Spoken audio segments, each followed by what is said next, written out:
¿Qué tal amigos? ¿Cómo están ustedes? Espero que estén excelente el día de hoy. Señores, en esta oportunidad les traigo una información bastante importante, importantísima, de una entrevista que tuvo Tucker Carlson. Yo sé que les gusta ese tipo de video y les traigo esta entrevista traducida en español para todos ustedes, donde vamos a hablar de nada más y nada menos que los ovnis. Él dice que el gobierno de los Estados Unidos oculta algo sobre lo que tiene que ver al tema de los ovnis. Miren esto, tenemos un problema ovni, lo que no sabemos todavía es una respuesta seria. Es hora de quitarle esto de las manos a los militares y entregárselo a científicos equipados para formular y responder las preguntas más importantes. El gobierno de Estados Unidos ha estudiado los ovnis de forma intermitente durante 80 años, remotamente a los albores de la era de los platillos voladores, en el año 1947, cuando un hombre de negocios de Idaho que volaba cerca del monte Rainier informó haber visto objetos brillantes parecidos a platillos moviéndose por los cielos a tremendas velocidades. No fue la primera vez que los humanos detectaron cosas extrañas en el cielo. Señores, Tucker Carlson dijo lo siguiente: no quiero causar pánico en la población.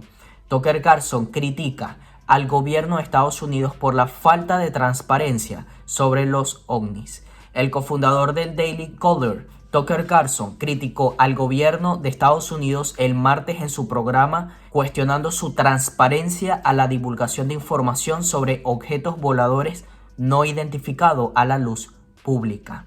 Tucker Carlson publicó su episodio número 42, señores, en la plataforma X, en la cual discutió los problemas que encontró entre el gobierno de Estados Unidos y los ovnis. Antes de presentar al representante republicano de Tennessee, esta persona, Tucker Carlson, cuestionó por qué el gobierno federal supuestamente crearía un esfuerzo coordinado para ocultar información sobre los ovnis durante los últimos 80 años. Sí, señores. Tucker Carlson, como pueden ver en pantalla, ha publicado el episodio número 42, donde el título del video dice: durante más de 80 años, el gobierno de Estados Unidos ha ocultado la existencia de ovnis. La pregunta es ¿por qué? La respuesta es siniestra. Espero que les guste el video que les voy a mostrar a continuación, traducido en español. Y lo más importante de todo esto, señores, compartamos este video en las redes sociales cuando lo terminen de ver, para que más personas se enteren de este tema en específico y de lo que dijo el periodista más importante, o uno de los periodistas independientes con mayor audiencia a nivel mundial. Miren este video. Earlier this year, Congress passed something called the UAP Disclosure Act of 2023. The law requires the U.S. government to tell the public what it knows about the countless unidentified flying objects that have been spotted in the skies above Earth over the past 3,000 years. It's designed to be, and it very well could be, a transformative piece of legislation. And it comes at a time when we can finally say with confidence that the most unlikely sounding theories about UFOs are actually true. Yes, these things are real. They're not all weather balloons. They're not experimental aircraft from this or any other country.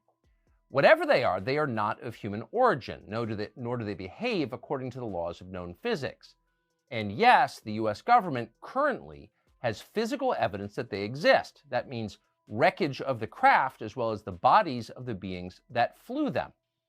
Amazingly, all of this is true. We know that from the detailed testimony, much of it under oath, from several high-level whistleblowers, including longtime intel officers Lou Elizondo and Dave Grush, both of whom we've talked to. But there have been many, about 10 so far. So the question is, now that the UAP Disclosure Act has passed, when can the rest of us see the information that we paid for and in fact own? Well, not so fast, it turns out. One of the great secrets of Washington, known to everyone inside Washington, is that many of the most powerful members of Congress do not work for their constituents, much less for the rest of us, for the country at large. They are instead puppets of the most secretive federal agencies. They are controlled effectively by the permanent bureaucracy, including through bribery and blackmail. Two such members happen to be especially powerful this term. They are Congressman Mike Rogers of Alabama, who is the chairman of the House Armed Services Committee, and Congressman Mike Turner of Ohio, who is chairman of the House Intel Committee. Both of these men have been instructed to violate, in letter and in spirit, federal law, and to hide the truth about UFOs from the American public. They're working to do that right now. It is infuriating to watch this. But if you think about it for a second, it's also baffling. Why is this happening? Federal agencies have been lying about UFOs for more than 80 years. This has been a coordinated effort. It is both highly time-consuming and very expensive. Many Americans have been hurt in the process. But why? What's the point of this? Wouldn't it be a lot easier just to release the facts? Now, the conventional explanation for why they haven't been released is that the US government is lying about UFOs because the truth about UFOs is too scary to reveal, that they're real, and our leaders wouldn't want to panic the population. But that's not true. In fact, it's ridiculous. Wouldn't want to terrify the population? Terrifying the population is what our government does best and most avidly. Officials regularly gin up irrational fears about COVID or white supremacy or Vladimir Putin or a dozen other topics as part of a pretty obvious control strategy. It's not like these people mind it scaring you. They want to scare you, and they do it every day. So why would they lie about UFOs?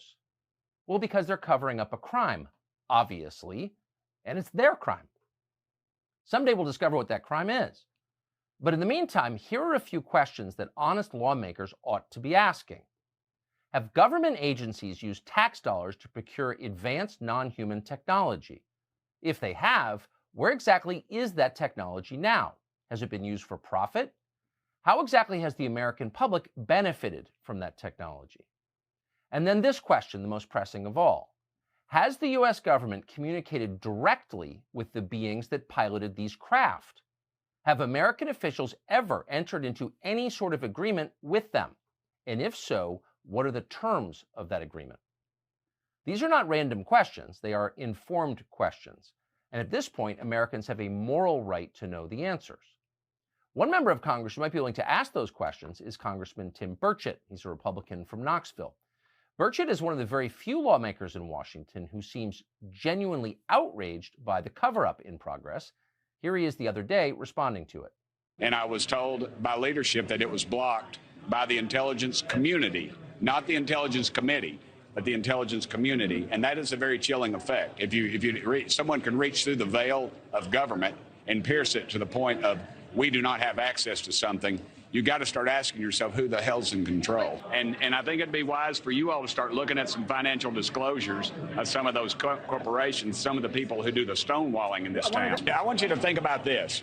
Think about this, that something with the capabilities of traveling light years, not showing a heat signature, and the energy capabilities of that would put the Pentagon out of business. We wouldn't be fighting these worthless wars overseas over oil, and American boys and girls wouldn't be dying. It would put the war pigs out of business, and they'd have to go somewhere else, and I'm all for that.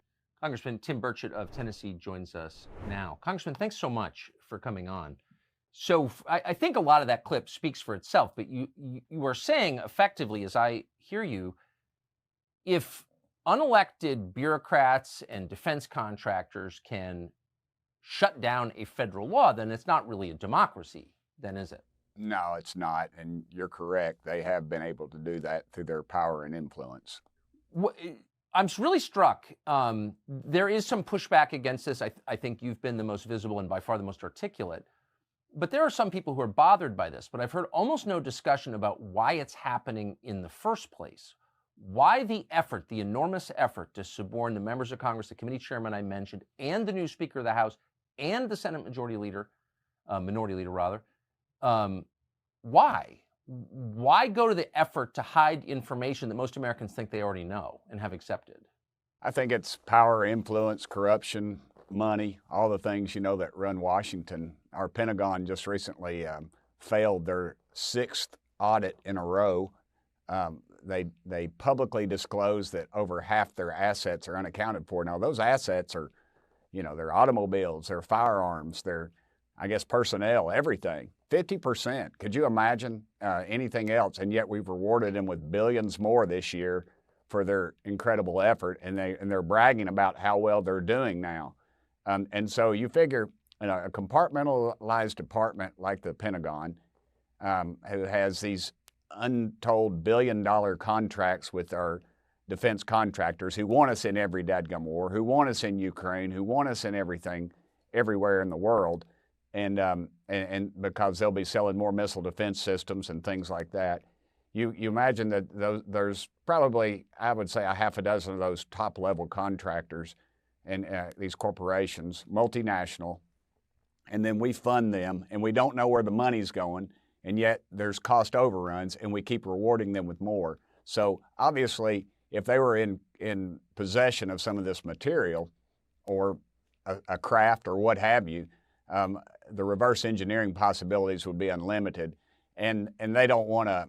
You know, they can control the ebbs and flows of technology, and they're on the cutting edge of it, and they don't want us out of war because and imagine too, as I've stated before, if you had this energy source that didn't show a heat trail that could heat our homes, cool our homes in the summer, heat our homes in the winter. I mean, we'd be the Pentagon will be out of business. I think I called them war pigs, but I meant to say war pimps, I believe is the appropriate term. I think both fit. Yeah, I do too. I get a lot of controversy. I had a call from a high-ranking official told me one time that I probably needed to get bodies around me pretty soon after making those statements, and I said, well, I'm in Tennessee. I live in Tennessee.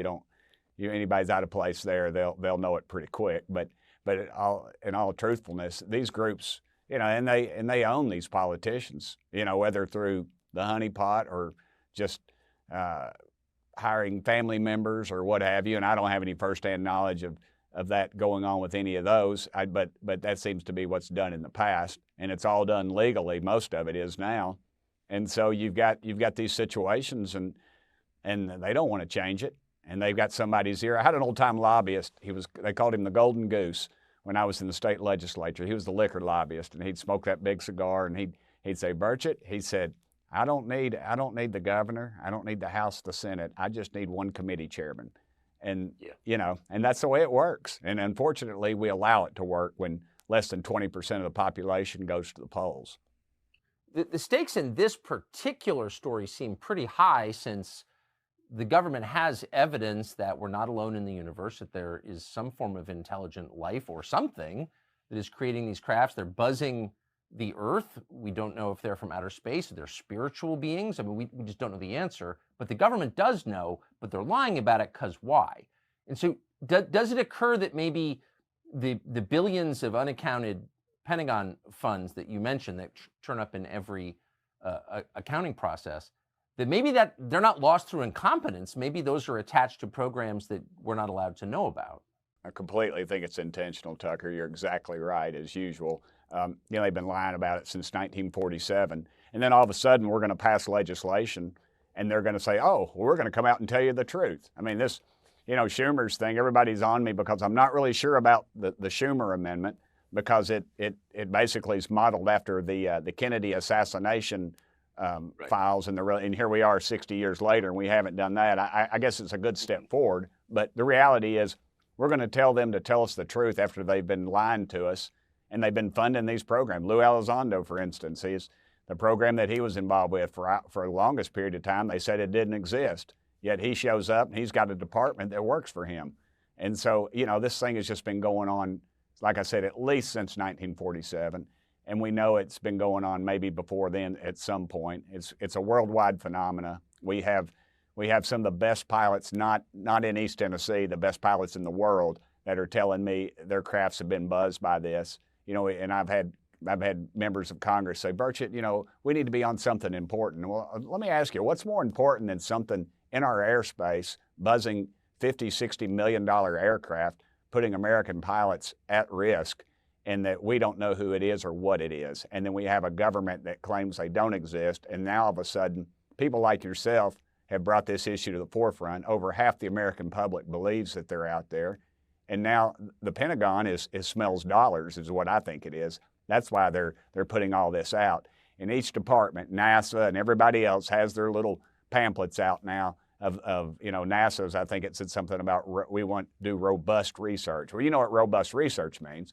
They want more of your tax dollars. I just want them to come forward with the truthful information that they've been hiding from us for decades. do we possess this technology or don't we? And if we do, where is it? And there have been, as noted earlier, a number of pretty ominous indications over the years from apparently informed people that the U.S. government has been in direct contact with these forces, whatever they are, the people who created and flew these objects, whatever they are. But there has been direct dialogue between the U.S. government, maybe other governments, and these entities. Are you aware of that? Has anyone even asked that question to, say, the President of the United States or someone else who could answer it? I'm aware of it, and I've talked to people about it, but it's just another rabbit hole I go down. And I have to be real careful, Tucker, to be honest with you, because you would not believe the amount of research and things I've gotten poured on me from all over the world. People send me books and photographs and things, and of course, a lot of that is, I think it's fake, because they're trying to get me to embarrass me further, I guess, in this issue, but I'm not biting on all of it. I don't usually put any of it out, actually, just because, you know, I don't know if any of if it's truthful or if it's a government entity putting this garbage out to discredit, you know, this community or what have you. But it's a complete, it shows the mistrust the public has of our government, and for good reason. Yeah, it's been well earned. So where is this legislation going? I mean, will there be disclosure short term? Will these two committee chairmen, the Speaker of the House, Mitch McConnell, will they shut it down? Well, the Senate passed it, the amendment to the National Defense Authorization Act, but it hasn't been signed into law yet. The House is in negotiations, from what I understand, over this amendment.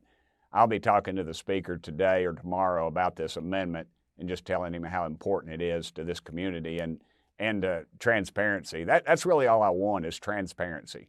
Where we're spending all this money on something, and where's it going, and why do they not trust the American public? Those are the things that people need to ask. You can, you know, as I said at the hearing, I said, we're not going to bring in a UFO, we're not going to bring in little green men, but what we want is transparency. And unfortunately, we don't have much of that in the United States Congress, because they'll, oh, look, there's another shiny object over here. They'll misdirect us over here. They'll misdirect us over there. But I believe this community is very, very in tune to what's going on and the cover-up that's been going on. Yeah. I mean, if this is real, and it clearly is real, I mean, 10 people have come forward with security clearances to say, yes, it's real. Well, the interesting thing about that was, you said 10, and that kind of jogged my memory. We asked more than 10 people to testify before our committee, and several of them were scared off. They were told by their overlords or whoever at the Pentagon that no, they could not come speak. And then the 3 that we got were dynamite, obviously, because that really lit the fuse. But there's several more out there, and several more have come forward. And I was sent a text as I was in here getting ready to come on your show from somebody else. But again, I have to be real careful with those, because they get up there and embarrass the whole community, then we're 2 steps back. No, that's exactly right. And I think they've salted disinformation, lies throughout this story in order to discredit the people who tell it. Last question. You come out with a statement that we played at the beginning of this interview, pretty compelling, kind of hard to see what the counter argument is. What do your fellow members of Congress say to you about that? And what is the excuse that they give you to your face for not disclosing this information to the public? Well, as I've stated many times, there's several members have come forward to me, and some of them fairly prominent in both parties, that have actually seen something as a child or in the military or other things. I think now that their phone lines have been lit up, because the UFO community, if one thing, they are relentless, and they call and they're informed, and they call and some of them actually, you know, they've called my office in support of me. And I always tell them, you know, I appreciate it, but I'm good. Y'all need to get on with your own congressmen or your senators. And so they've made a great effort of that. And I believe now that Congress, even if they don't believe it, they're going to start looking into it, because they know this group is well versed.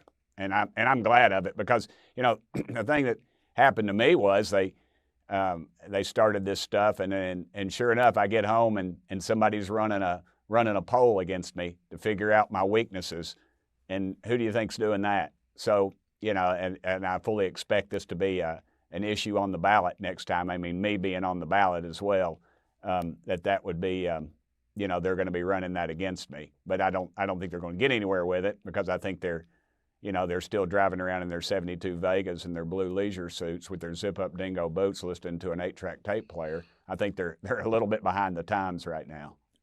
Who do you think, just I'm interested, who do you think did that? Who do you think's coming after your seat for your willingness to talk about this? I think it's probably one of three people, you know, I don't know, maybe any of those people that you mentioned. And there's some that there's others too. I mean, you figure they've got unlimited funds, and that's what scares me about the whole thing. They have unlimited funds where they could literally buy a seat in Congress, which I know that'd be naive of me to think that that's never happened in the past, but in Tennessee we are fairly independent people, and that bothers me a great deal. Well, it's just interesting, I mean, that they're willing to go to that effort. You'd think they say, you know, oh, Burchett, he's crazy, he believes in UFOs. But they're very threatened by this, which tells you that they've got something to hide that implicates them. That's what I'm learning. Absolutely. They're threatened because people like Tucker Carlson are adding an air of legitimacy to this thing, and they know that however millions of viewers that you have are watching this, and they're scratching their head, and then they're going home to their barbershops, and some guy who was in the Navy, who was on an aircraft carrier and saw something and was told by, when they got back to port, that some men in some suits said, hey, you didn't see anything. This is national security. You ever bring this up, you're going to the federal penitentiary and break rocks for the rest of your life. You know, those stories are coming out daily, and it's happening more and more. And so I think they're taking a step back now. Well, I appreciate your bravery very much, Congressman Tim Burchett of Knoxville, Tennessee. Great to see you. Thank you very much. Thank you, Tucker. It's been a great honor. Thank you, brother.